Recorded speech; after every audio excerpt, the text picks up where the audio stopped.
Onward, Christian soldiers, marching as to war, with the cross of Jesus going on before. Christ the royal master leads against the foe, forward into battle, see his banners go.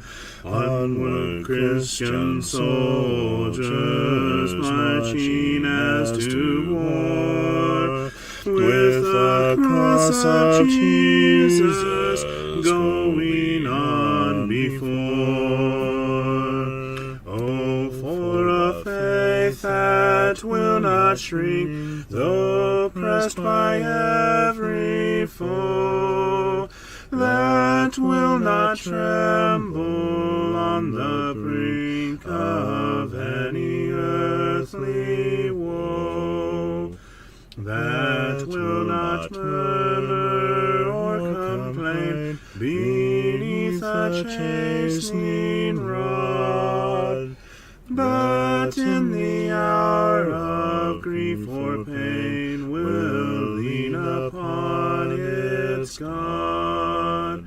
A faith that shines more bright and clear when tempests rage without, that when in danger knows no fear, in darkness feels no doubt.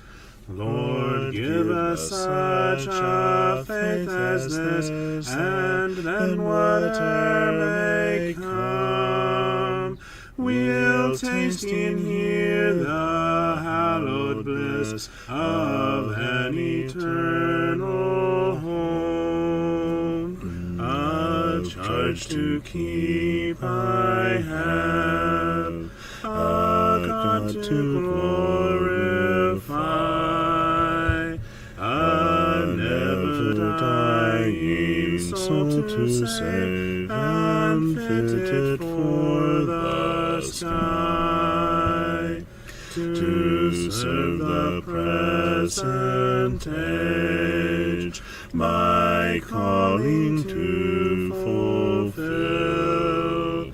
Oh, may it all my powers engage to do my Master's will.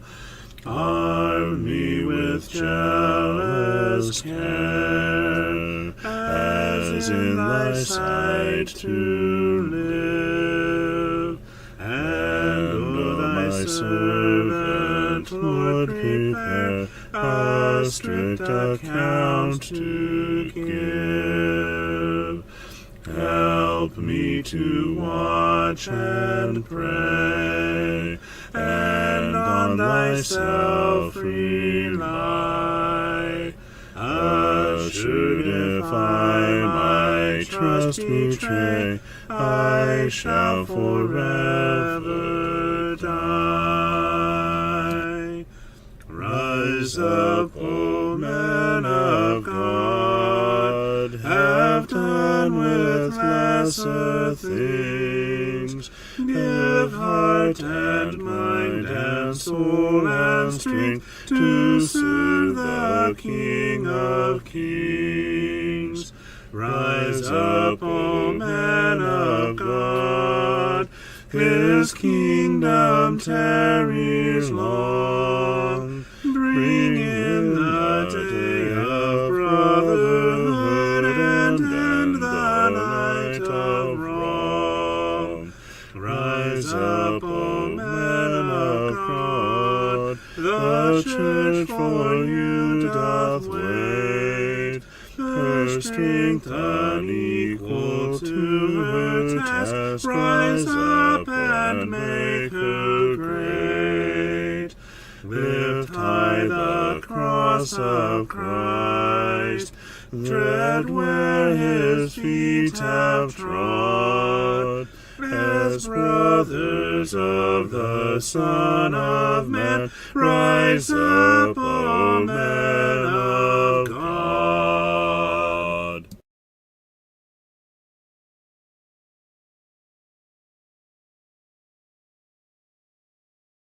Good evening!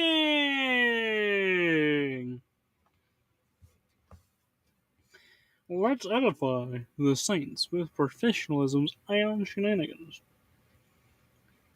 And there should be plenty of both. Skylar! He says, hi all. Hello, Skylar. Long time no talkie, long time no see. Reba says, hi, Skylar. Hello, Sister Reba. Long time no see to you, too. But it's been just a tad bit longer than Skylar, because I just got off the phone with Skylar. Skylar puts up some smiles and his sunglasses. He's just chilling. He says, hello.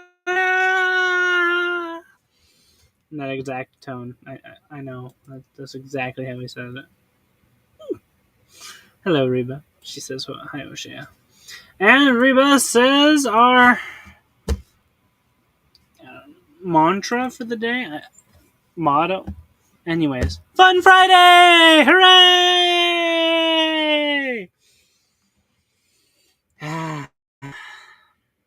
Yes.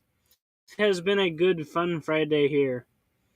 Skylar says, Fun Friday! You're supposed to say hooray. Hooray!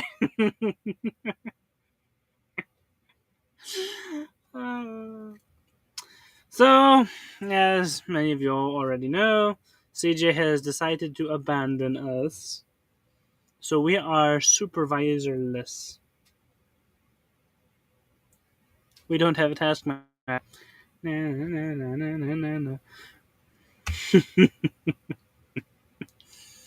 And I hope everyone has had a good and wonderful Fun Friday.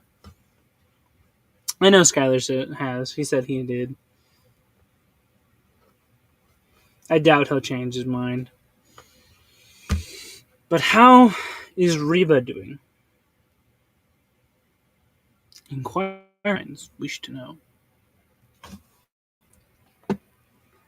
Oh,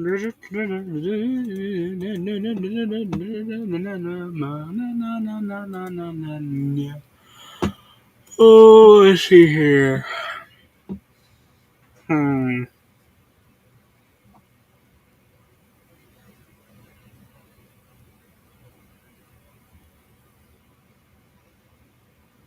You know, I suppose that's right.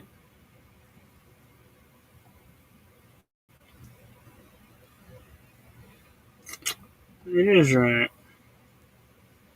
Mm-hmm.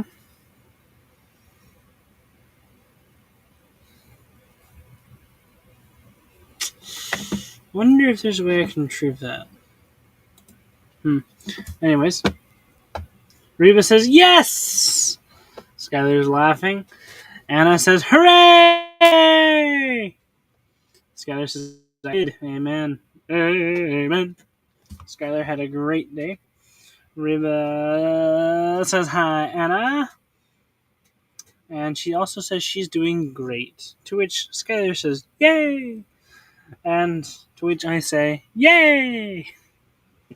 Glad to hear it, Sister Reba. You know, I took some videos of the garden yesterday. But I don't think they saved to my Google. Which is kind of counterintuitive. I might be able to get them over there to the Google. But it's 50-50 at this point. Yeah, probably not. I got a feeling that would be a no.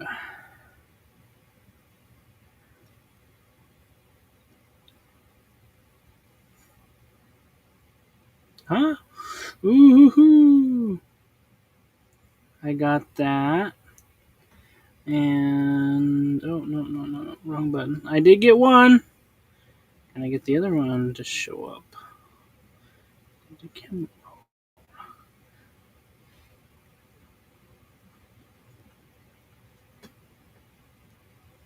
Yes.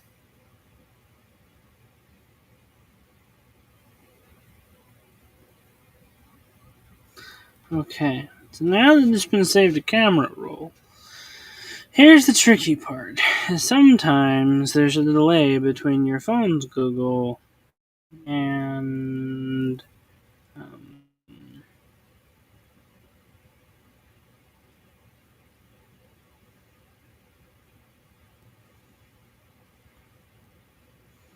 so did it get put over here?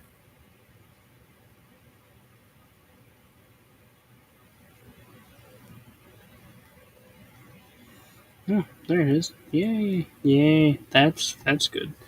Okay. Skylar is smiling. Anna says hello, Skylar. Hello. And hello, Sister Anna. In case I missed saying so, I hope you're doing well. She joins us by first screaming at the top of her lungs, "Hooray!"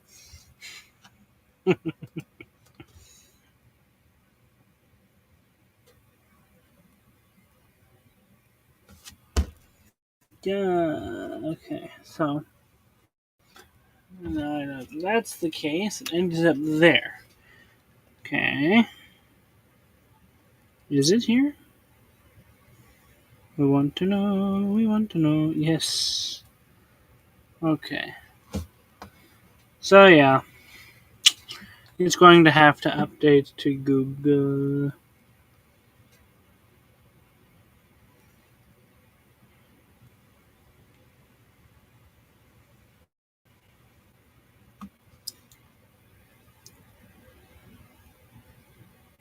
What if I do this?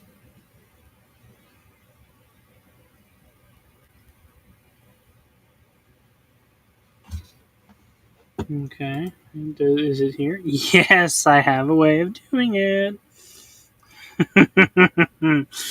Yes!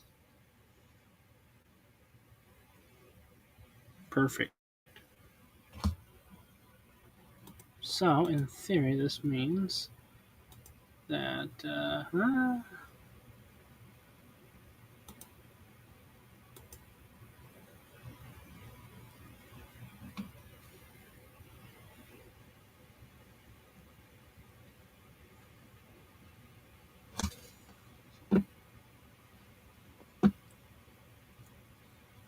Well, we got that.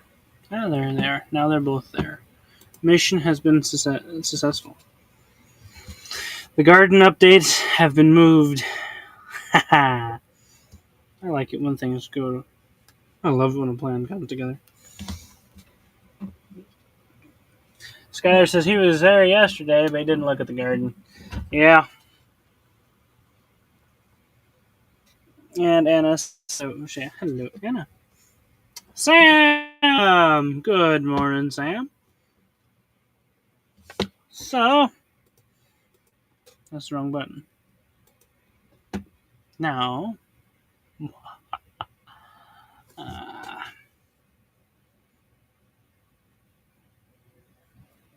hmm,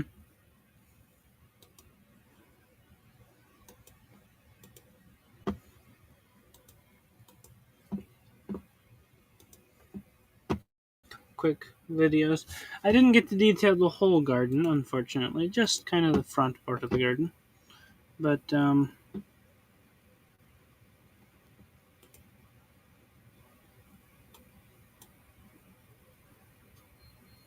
that's weird. No. Why?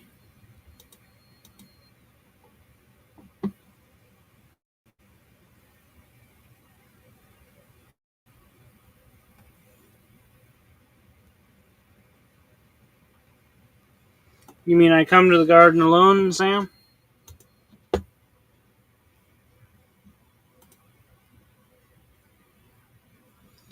And of course.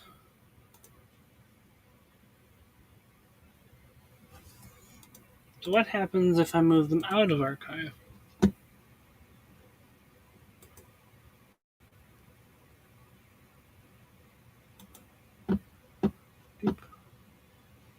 Okay. Unarchive. Okay. Haha! So, now, unfortunately, for some reason or another, the videos are blank. Well, that's sad.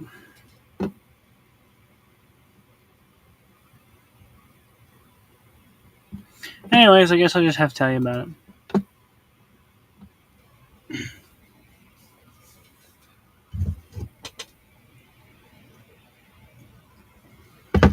Remember, Sam, we don't sing that song because it is biblically incorrect and was come up by the author had a vision that he was standing in Mary's place while he was doing, what was it, developing photos, inhaling all those fumes. So, um, yeah, we don't sing that song. It's a very pretty song, but lyrically it's unbiblical, and yeah, it. The author, quote unquote, claims that it was a divine vision that inspired him to make that song. So, nope, you don't get to hear a version of me singing that song. Mm-hmm. Skylar says, "Yep."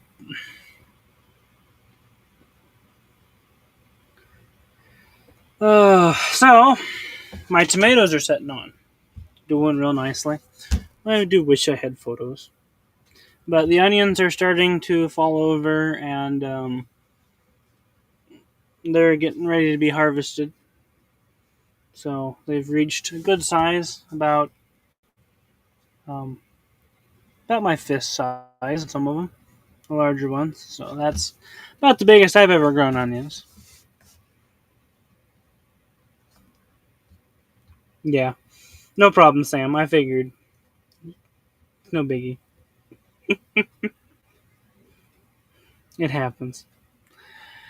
Uh, so yeah, onions are doing well. Tomatoes are starting to set on. I should have some ripening tomatoes within the next week or two. Hope right. I dug up potatoes there last week because they kind of just croaked and got an okay amount of potatoes. They weren't that large, but it was better than most of my potato harvests, which isn't saying much. But my carrots are doing nicely. Nice, fluffy. I hope they're. I hope they're looking as good underneath the soil as they are off.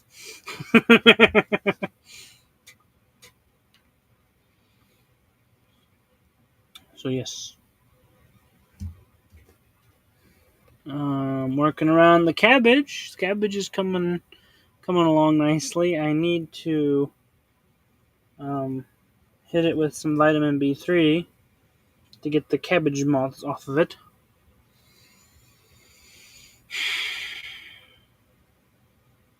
Always something to do. But other than that, they're coming along nicely.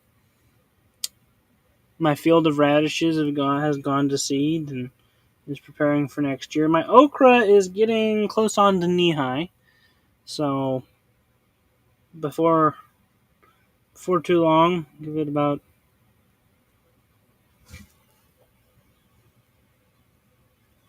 I'd say in 2 weeks to a month, we should start having okra. And my one melon is doing nicely. I do believe it's flowering, Skylar, so we can expect melons to set on here before too long. My bush beans are doing nicely. I think they're getting ready to flower. They just haven't yet.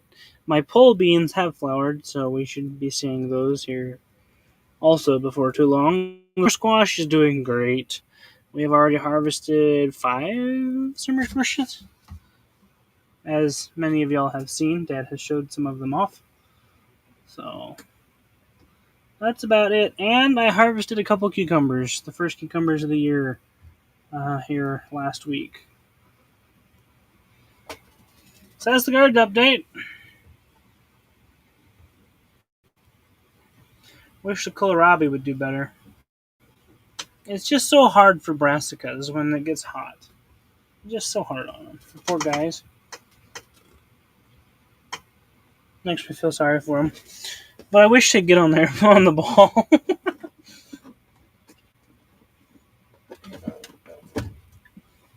Sam requests, the Lord has been mindful of me. Going through the valley of shadow, or mountain of troubled sea. And often the darkness have traveled, the Lord has been mindful of me. The Lord has been mindful of me. He blesses and blesses again. 638. Out of the living, how excellent is his name.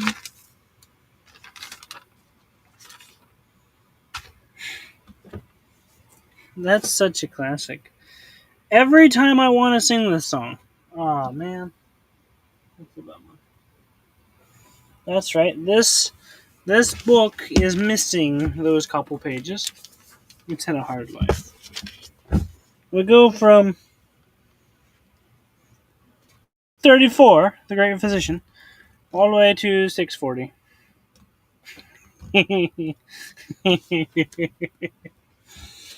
So you don't get to be mindful. Hang on, I'll check one of these other songbooks here. If not, if we don't have any of them, I can go out and get Dad's songbook, which should have it. Reba sounds delicious. It is indeed, indeed. I can't wait till those tomatoes go, because at this rate, it's looking to be the best crop of tomatoes I've ever grown. So I'm hoping. I need to locate more of my tomato cages.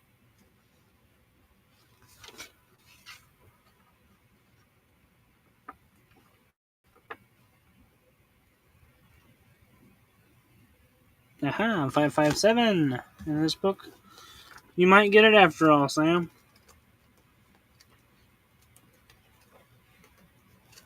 Would be really sad as if this book's missing that page.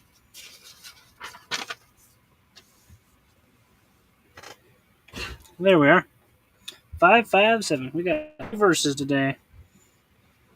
The Lord has been mindful of me. Though I through the valley of shadow, or mountain or troubled sea, and oft in the darkness have traveled, the Lord has been mindful of me. The Lord has been mindful of me. He blesses and blesses again. My God is the God of the living. How excellent is his name. Much more than my grief and my sorrow, much more than adversity, much more than the all I have given, the Lord has been mindful of me. The Lord has been mindful of me. He blesses and blesses again. My God is the God of the living. How excellent is his name. I'm rich, I am saved, I am happy. I've health and prosperity. I've friends, I have doors ever open. The Lord has been mindful of me. The Lord has been mindful of me. He blesses and blesses again. My God is the God of the living. How excellent is his name.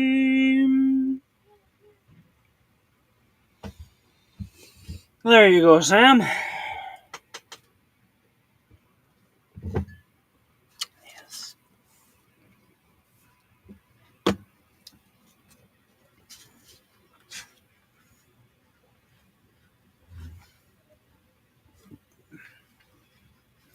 So we laid sod today. 600 square feet of sod.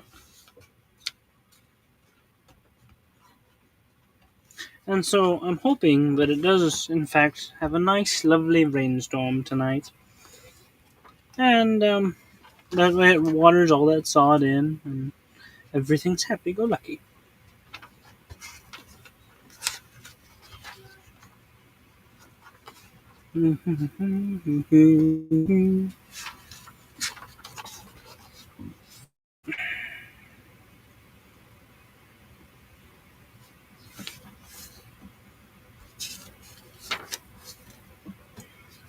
You're welcome, Sam.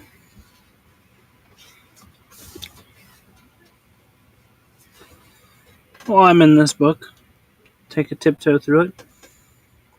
To Canaan's land I'm on my way, where the soul never dies. My darkest night will turn to day, where the soul never dies. No sad farewells, no tear dimmed eyes, where all is love and the soul never dies. A rose is blooming there for me, where the soul never dies. And I will spend eternity where the soul never dies. No sad farewells, no tear dimmed eyes, where all is love and the soul never dies. A love light beams across the foam where the soul never dies. It shines to light the shores of home where the soul never dies. No sad farewells, no tear dimmed eyes, where all is love and the soul never dies. My life will end in deathless sleep, where the soul never dies. And everlasting joys I'll reap, where all never dies. No sad farewells, no tear dimmed eyes, where all is love and the soul never dies. I'm on my way to that fair land where the soul never dies, where there will be no parting hand, where the soul never dies. No sad farewells, no tear dimmed eyes, where all is love and the soul never dies.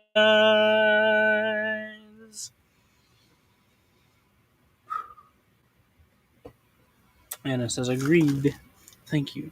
And I am using church gospel songs and hymns. Also, I have praise for the Lord readily available too. I'm kind of using both. Right now, because I had to go to this one in order to do some song. I'm tiptoeing through this one real quick.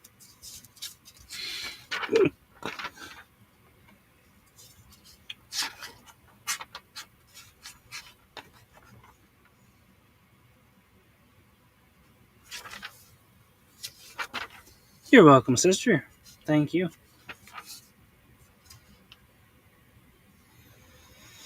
Ah, yes. Both of these songs.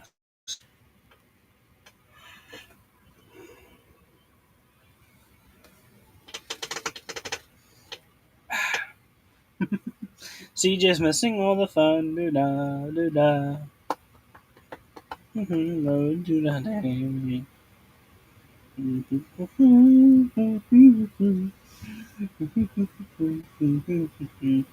Remember, um, do, do. If you have requests for songs, we'll see what I can do. Excuse me. For topics, we'll see what I can do. Or for Bible questions, once again, you guessed it, we'll see what I can do. Yes.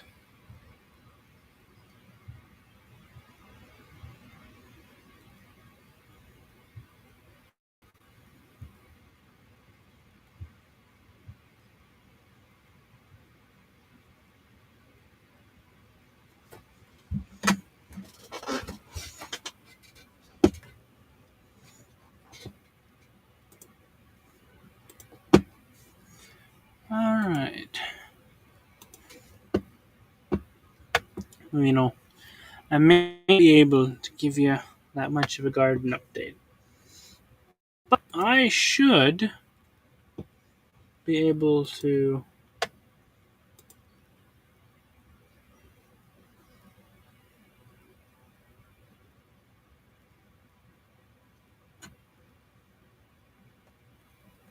Oh, yeah, that's right. I see.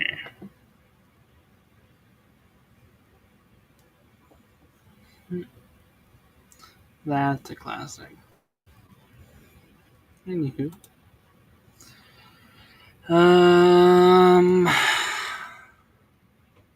I suppose.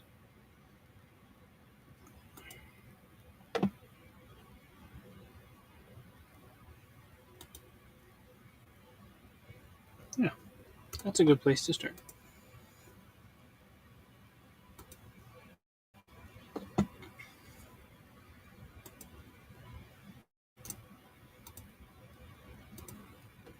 In theory, this will work.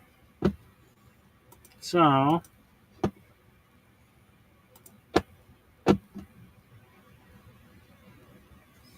do we have one with me and the shared screen in it? We have that one.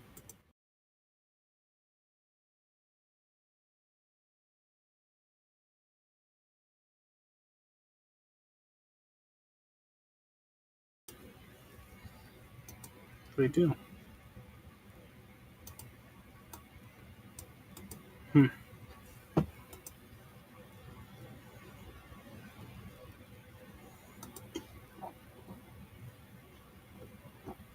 Says there's a comment, but it's not showing up. Weird.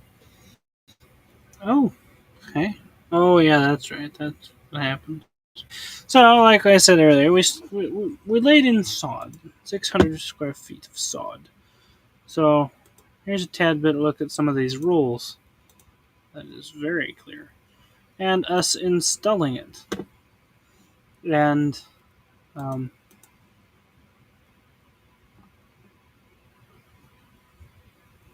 Proverbs 25.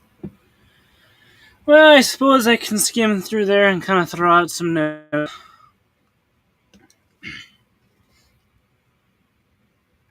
Or if you have any specific verse or something I can look at. But see, as we install the sod, it comes in 2 foot by 5 foot rolls, which, as you saw there, and you stagger it so that none of the seams line up, otherwise we're going to have problems. Like if you were to put it to where all of them were even rowed at first, your water's going to cut down through on the seams. It's just this helps it lock together and stay better. So there's a specific pattern you got to put it down in, and there's another look at the rolls.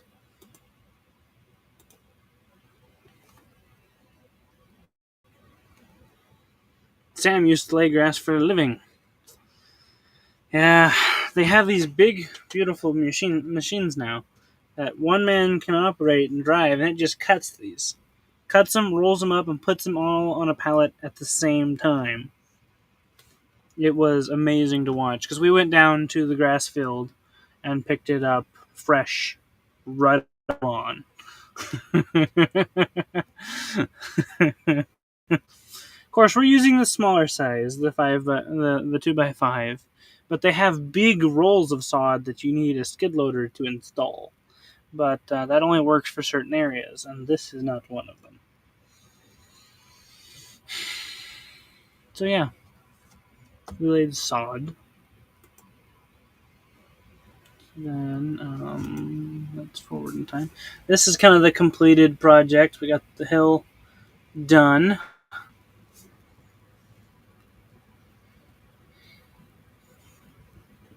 All the way down the property line. Because this area used to be kind of a flower bed, and the neighbor's property line ran down straight down the middle of the flower bed. And as time went on, the flower bed got overgrown by wild, or actually decorative,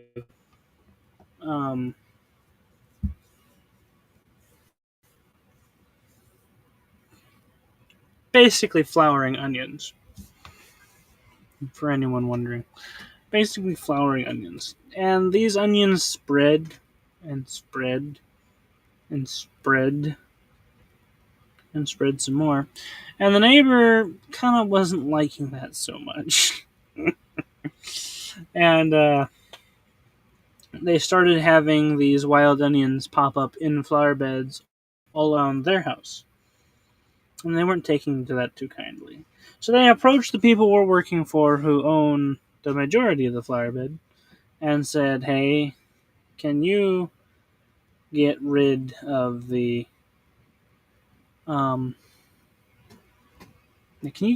flowering onions, please? They're popping up all over in his yard, in my yard, and in my flower beds. We don't like it anymore. Yada yada yada.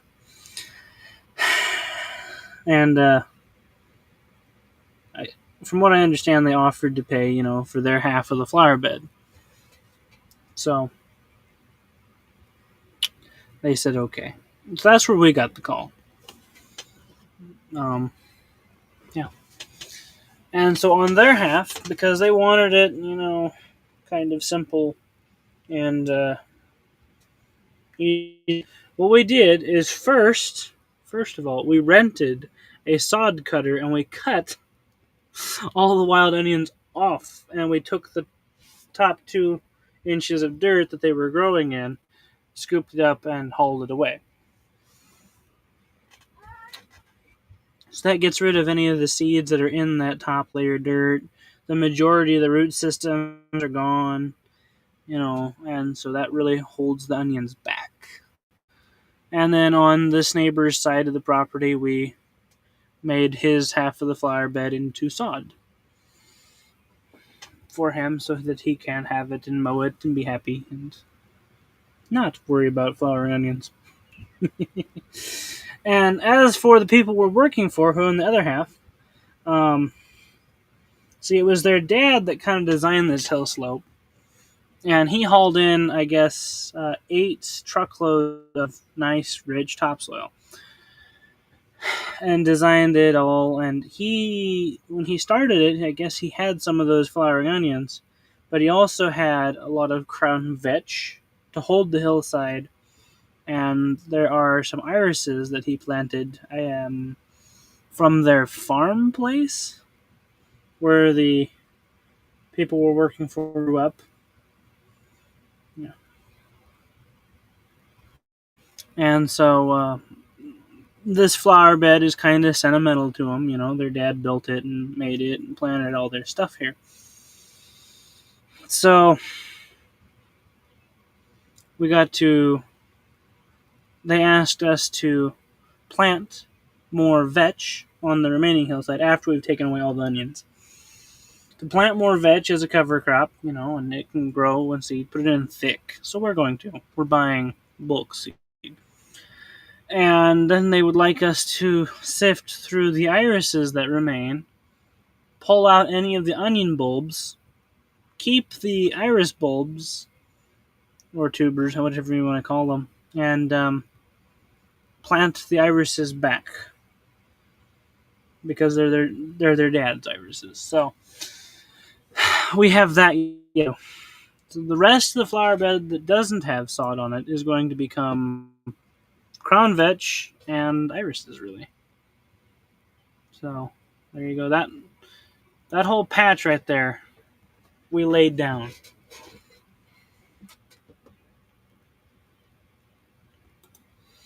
Yep. And anything left over, like I said, goes to vetch and irises. Like, yeah, I didn't catch a good. I didn't really get a good photo of that side. Hang on, I might have one.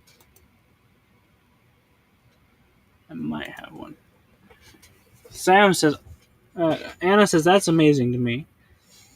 Me too. It's really quite an interesting thing to be able to do.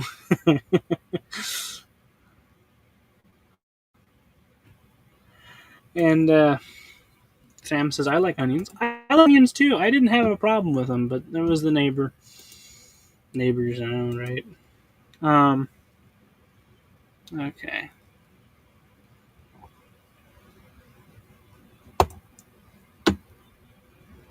I have 3 pictures of yesterday while we were working there. Reba says, wow, that looks amazing. Thank you, Sister Reba. So here's us. No, zoom in from here. Here's us, and we have been cutting these onions, as you can see. That's what this is. This is this flowering onions. Right now they're not flowering, but they're onions. They kind of look like grass from the photos, but they're not. They're onions. And they're not chives. No, they're flowering onions. So this whole groove right here was just this. This all came out of right here. Yeah. And see, this is before we laid the sod, but there's still half of this flower bed that is not sod now. And that's where we'll be putting all this crown vetch on as a cover crop for them. So we have that. That's kind of a better photo. Here's those irises I was telling you about. And as you look in between them, if you look real close, you can see all those nice, lovely flowering onions in between the irises. And, yeah. So we got to dig all that up, put it in the back of the dump truck, sort it, and put the irises back. That's going to be a time-consuming process. But, I mean, I can understand why. I mean, it was their dad planted it, so it's special to them.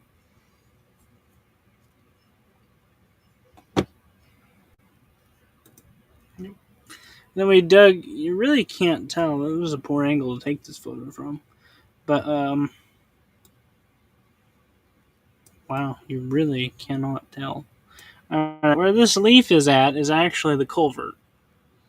And so we dug this as a ditch. And so it's hollowed out. I think you can kind of see some of it better up here. Yeah, you can. There it is. So it's hollowed out because all this has become overgrown with the onion, and it was kind of clogged. The culvert right here wasn't functioning very well. Their dad also made the culvert. So, yeah. All the time we've been digging, we found these boulders in this bank right here. So you can see some of the holes left over from pulling the boulders out. Yeah. So, ta-da! So we're going to incorporate that in and build kind of like a small boulder wall right here that rounds the corner. Somewhere like in there. Just because we have the boulders, they're right there and make it look pretty. You know.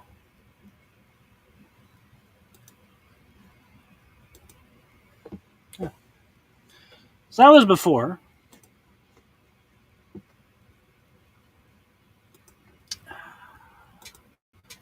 Then moving on, after all the sod we did today, how it looks. They've also been having a reoccurring drainage problem.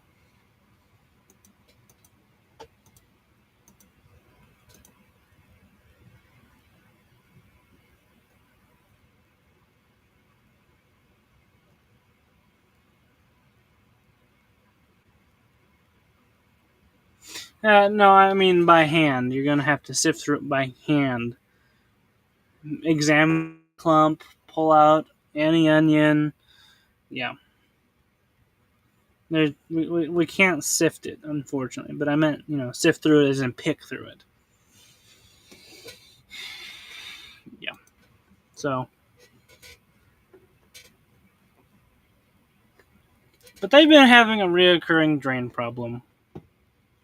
I didn't really get a photo before we opened. No, I didn't get a photo before we opened it up. But they had this tiny little drainer. And, well, as it turns out, Larry here was telling me that Skylar's dad installed it. It's going to be very tedious, Sam. Guaranteed. But they want it done. Because that's their dad's irises. And it's very sentimental to them. So, it's guaranteed to be very tedious. It's going to be rather boring and rather, yes, tedious. That's the best word for it.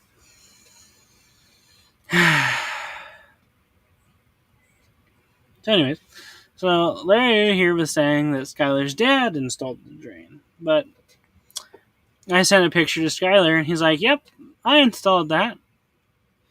And so, turns out Skylar installed the drain while his dad worked on the house.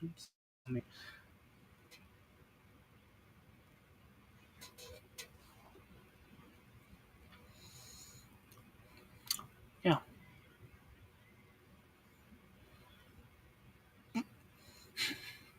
So I'm like, we got to figure out where this drain goes because we don't know. It's this tiny one. It's just like square like this, and this is catching all the water that comes off the road onto the driveway. Reoccurring dream problem.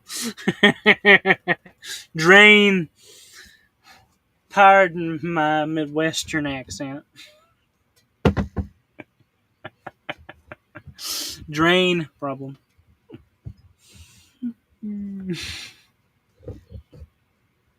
That's good.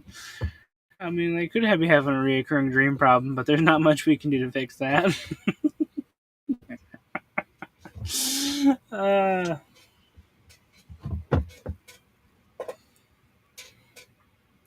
So, yeah, we've been trying. We need to know where this drain goes because it's catching all this water and it's clogged. So, we found that it goes over to the downspout, which, let's see if I can show it off. This is from the other direction. How about there? No, okay, that's about the best. Excuse me. It goes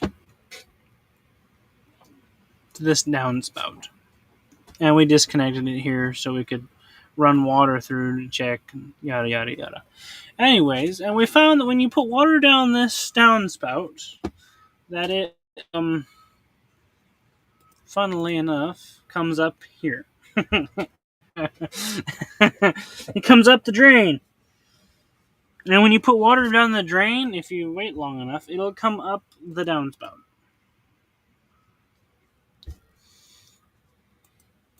So, our conclusion was we had a plugged drain. Like bad. And we'd searched the hillside, and right there you see where Larry's headed. And we'd searched the hillside, and I sent that photo to Larry, and he's like, yeah, I didn't put that drain in. So I called him. I'm like, hey, do you remember where it goes? And he's like, yeah, it goes to a pop-up somewhere in between the tree and the house. That's good to know. So we started digging. What? No, CJ is absent. He decided to do a business. So we dug and we found it and followed the tile to the pop-up. Ta-da! Which was buried under 2 inches of dirt. It wasn't working very good anymore. You know, time happens and things get covered. So there we go. We found the pop-up. We opened the pop-up. It did not pop up anymore.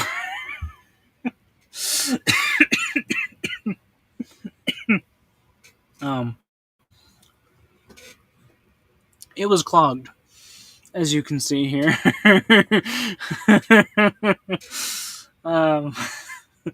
It was really a no-brainer as to why it was clogged. But,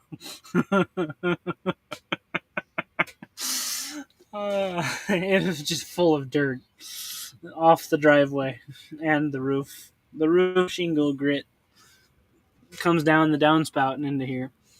So, we disconnected the pipe in one spot, and this was the contents thereof. Yeah. So somewhere between here and the drain, there is a massive block preventing the water from coming out here. Because the water that comes through here is only a trickle, and the water at the drain keeps backing up and overflowing. So very slowly making it to here. But as you can see, there's some of the lovely shingle grit off the roof. And yeah, I must say, many of y'all are probably thinking this. It did not smell good. It just didn't. So we dug up the pop-up box and the tile, and it was just completely clogged. There was no ifs, ands, or buts about it.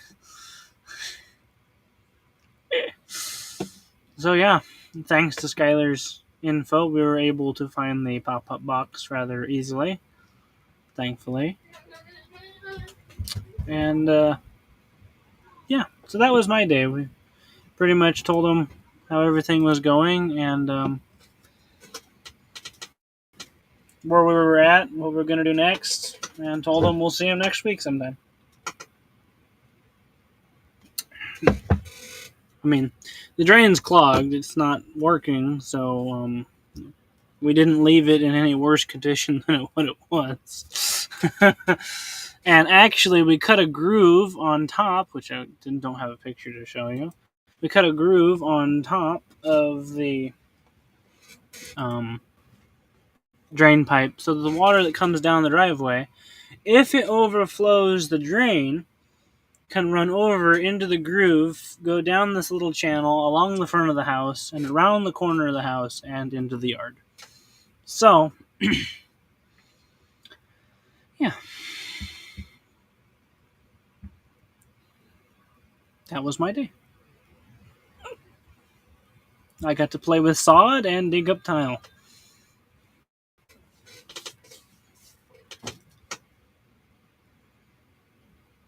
Yep. Sam says, I bet. Anna says, nasty. It was. It really was a exciting experience. I'm glad it's not sewer. I'm glad. It sure smelled pretty close. Life of a landscaper. See, the first rule of landscaping at Lake Panorama. This is in general, but especially here at the lake, is drainage. Where does the water go? That's your first question. You frame everything around that. Because if you don't, you're going to be sorry. Guaranteed.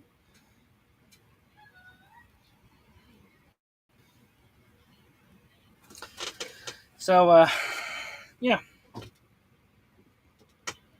Drainage tile work is part of landscaping. Because you can build a nice, beautiful wall, but if you don't have a way for the water to go down behind the wall and away, the water is going to push all the dirt through the wall and move it. It's only a matter of time.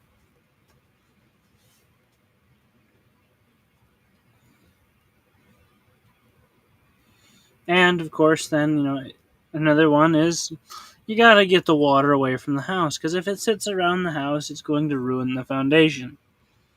Not good.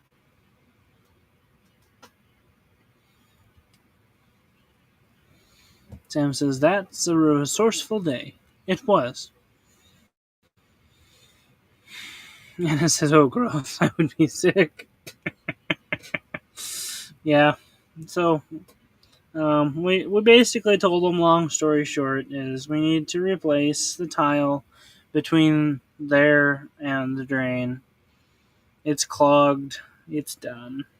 And between the downspout drain is 3-inch tile, which is too small, unfortunately. And yeah, after the downspout, it goes to 4-inch to the pop up,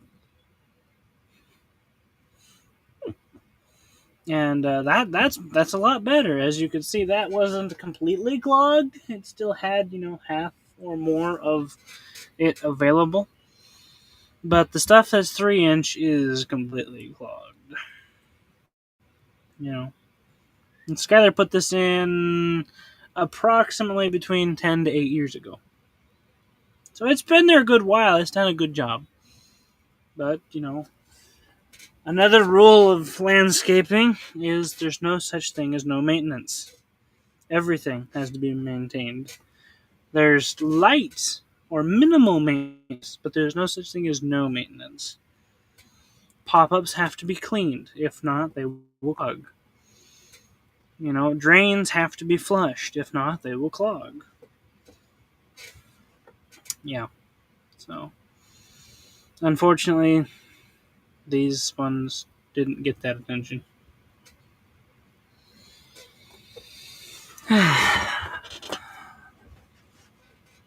So yeah, that was my day. It was a good day.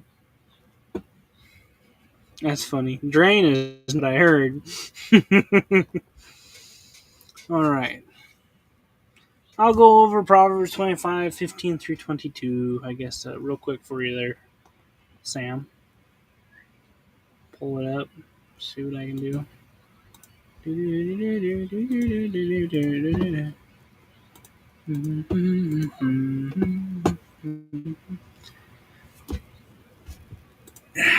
Proverbs 25:15. Okay. So yeah, these are the Proverbs of Solomon, which the men of Hezekiah, king of Judah, copied out. Okay, that's good to know.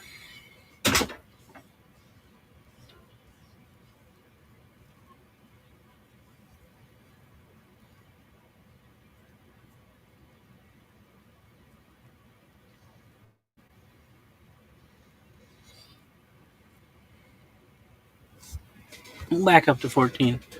Whoso boasteth himself of a false gift is like clouds and wind without rain.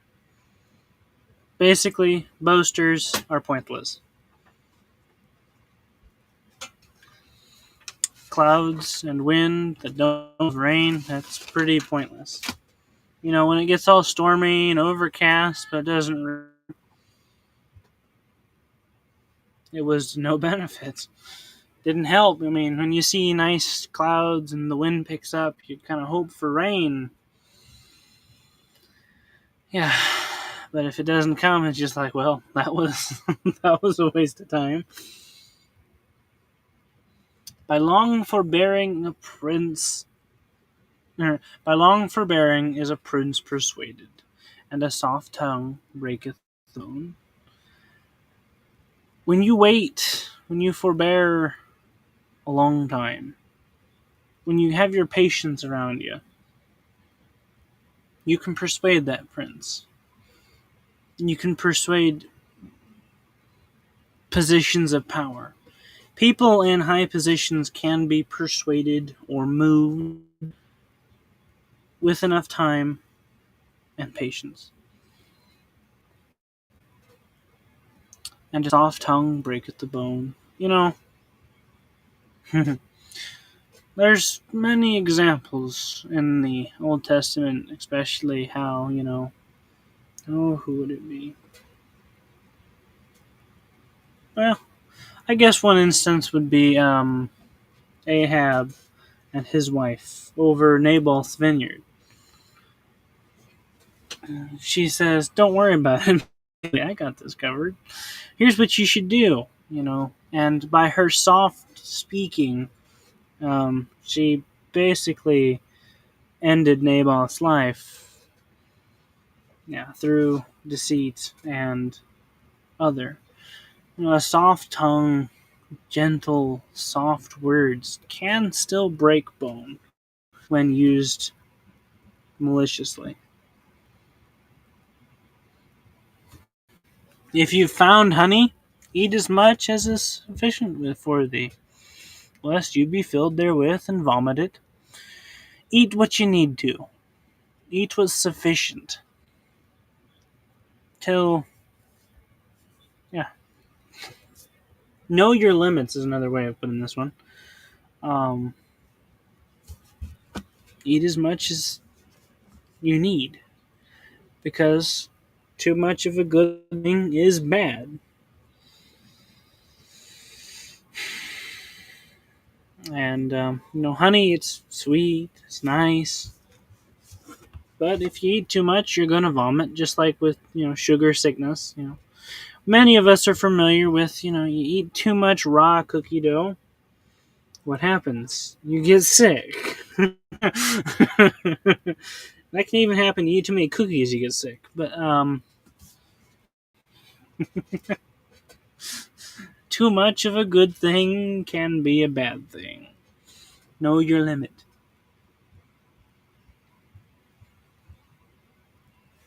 Withdraw thy foot from thy neighbor's house, lest he be weary of thee and so hate thee. If you're not welcome, it kind of depends upon the condition of your relationship with your neighbor's house. But in this situation, the neighbor hasn't so much time in his neighbor's house that the owner of the house is getting kind of sick of his neighbor. And Solomon's saying, learn boundaries, kind of in this one. Know when to not be underneath your neighbor all the time, so that he doesn't hate you. There are conditions where you can be in your neighbor's house helping him out, doing things, and everything's all cheery. This isn't going to be a problem. But there are other, depending upon the neighbors and how things are, just learn boundaries. Learn limits. That's kind of this idea. Don't spend too long in your neighbor's house. Erring on the side of caution so that he doesn't get sick of you and hate you. A man that beareth false witness against his neighbor is a maul, a sword, a sharp arrow. A man that testifies wrongly against his neighbor is a pain.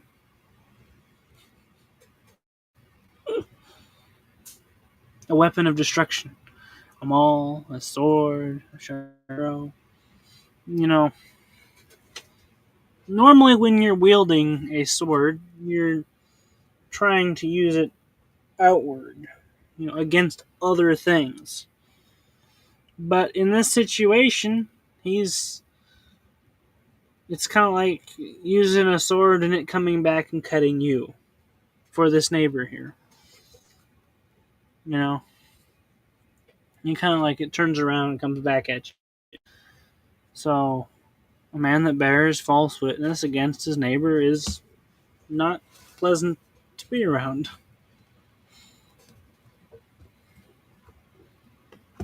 Confidence in an unfaithful man in time of trouble is like a broken tooth or a foot out of joint. When you put your confidence in, I think the word would be more of a sketchy person nowadays, or undependable. In an undependable person, if you're counting on someone that's not dependable for when you're going through difficulty, it's just like having a broken tooth or a foot out of joints. It hurts. A tooth is supposed to be usable. A foot is supposed to be usable. And this man is like when it's a broken tooth. It hurts. You can't use that side of your mouth. Or, that foot's out of joint. It hurts. You can't stand up and walk on that foot so easy. You can't run. It's like leaning on something and it breaking. Yeah. Don't put your confidence in undependable people. Put it in God. Kind of. It's basically that one. And make sure you're not a undependable person, too. Because many of these can go both ways. Make sure that you're not this person mentioned here. That's like a broken tooth or a foot out of joint.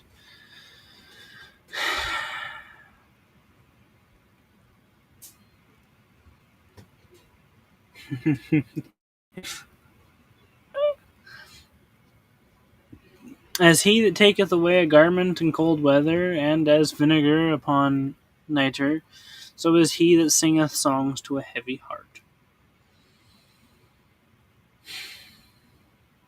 Just like when, in the wintertime, you want that nice heavy coat. The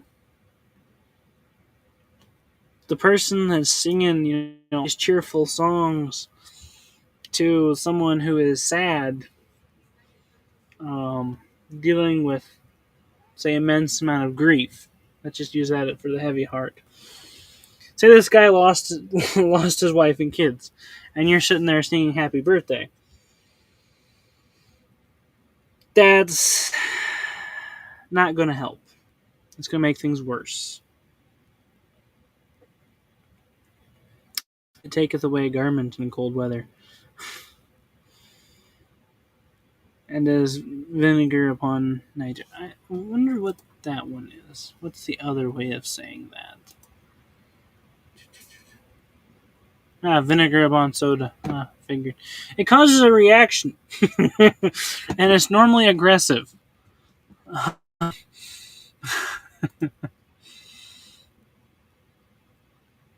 Yep. It's counterproductive. It doesn't help the situation. Matter of fact, it makes it worse. So learn to read the situation. If a friend of yours is dealing with a heavy heart, sit down and share the pain with him. Blessed are those who mourn. Yada yada yada. Better it is to be with those weeping than it is with those, singing. Share share that load with them.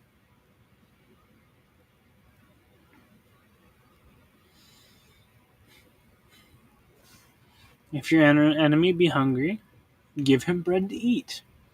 If he be thirsty, give him water to drink. Why? For thou shalt coals of fire upon his head, and the Lord shall reward thee. This one's strictly about attitude.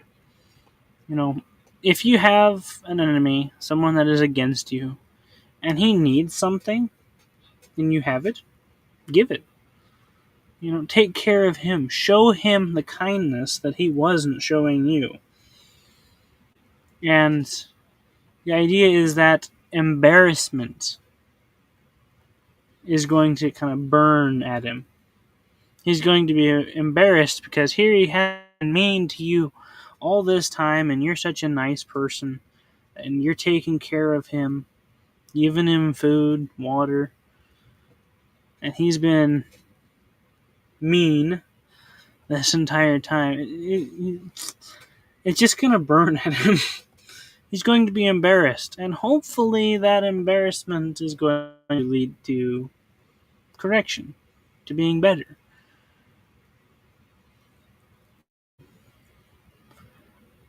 But yeah, the saying around here is "kill him with kindness."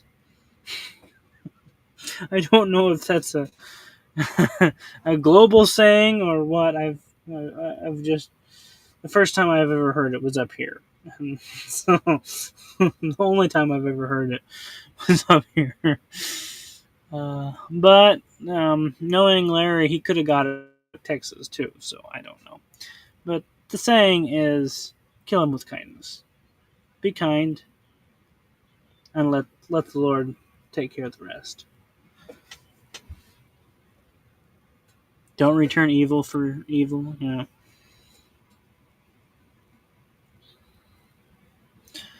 The north wind driveth the rain, so doth an angry countenance and a backbiting tongue. When your attitude, when your countenance, when your mindset is on anger and backbiting, when you're yelling, and screaming, and calling names, and whatever you want to fill in there, it drives away the good. It scares away the good. It keeps it far from you. Just like the north wind will push away a nice southern rainstorm, so does this angry person to anything good coming his way.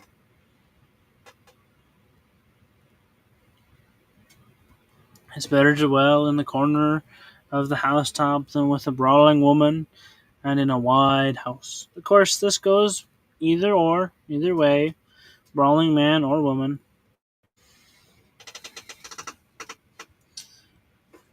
Basically, choose your partner wisely. Riches don't make up for having a poor quality partner. They don't. This man, he has a big house, but a brawling woman. His nice big house doesn't make up for the pain caused by the woman. Or man, as I said. You can swap the roles, both happen.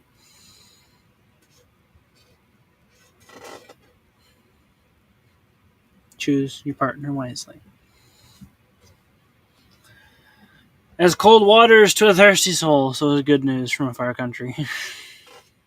Good news, period. The only reason I've ever come up to for the far country part of this is that he has relatives or family from a far country. Like, he moved away from there, and the far country is actually his home place, but where he grew up. And so, it's always refreshing to hear that this country is doing well, or that your family is doing good. It's like a nice cold glass of water to a thirsty soul. It hits the spot. Good news from a far country. Always look for the good news, I guess you could say. Be ready to share good news. There's also another thing you could take from this. Pass it on. You know, what do we do when someone's recovered from being sick? Tell others about it. Oh, hey, so and so who was sick, they've made a full recovery. They're doing much better now. Don't be afraid to pass on that good news. So there you go, Sam. Kind of a quick walkthrough of those verses. Hope that helps.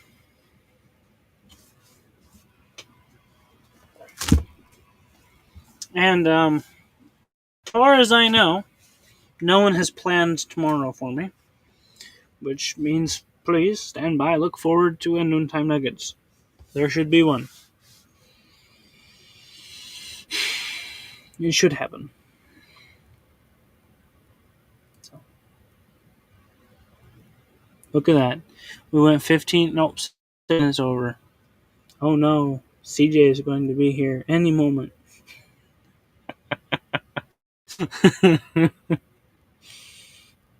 Hannah says, truth! Thank you, sister.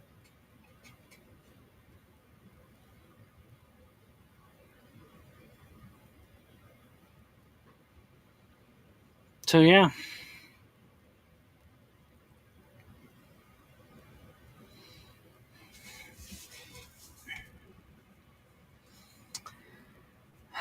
I guess it's time to wrap up shop.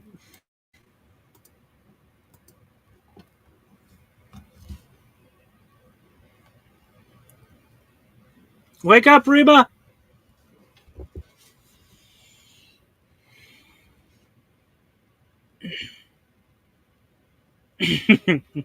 Yeah, we're gonna have to ask CJ about forsaking the assembly. Some people's kids.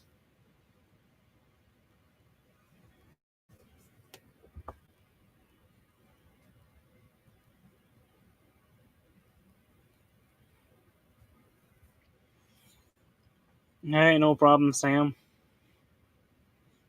I enjoy going through Proverbs a lot. I don't know if any of y'all have been able to tell.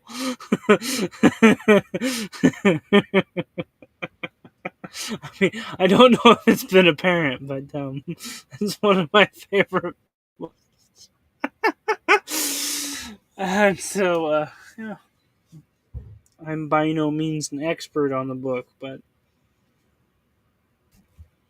yeah, I like it. I like going through it.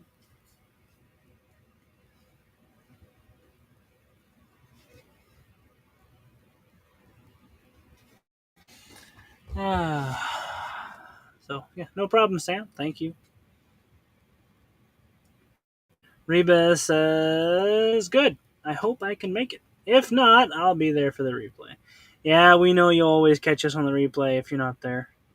But hopefully, look forward to seeing you there, Sister Reba. Anna says, LOL. That kid, I tell you. I mean,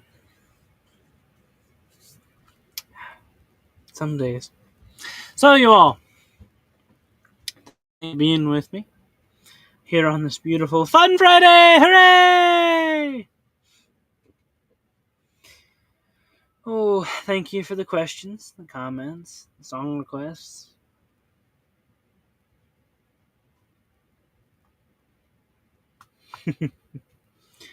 And Reba says, thank you for the wonderful evening. It's been edifying and I learned a lot. Ah, well, thank you, Sister Reba.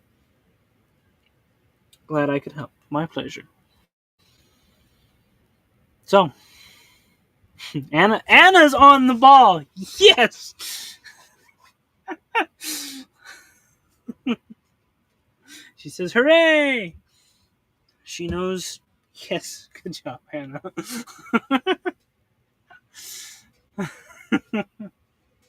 Apparently, no one else caught that. Whenever someone says Fun Friday, you have to say hooray! That's the rule on Fun Friday. Hooray! So, thank you. It has been a blast. It's been a pleasure to be with you all this evening. Till we meet again, God bless you all. Stay safe and stay strong. I hope that you have.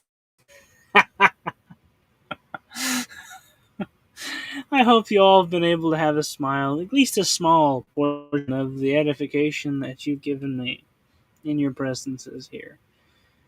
I mean, it'd just be so lonely without you all, I tell you. Until next time, love y'all. Good night. Bye bye! Toodaloo, chip.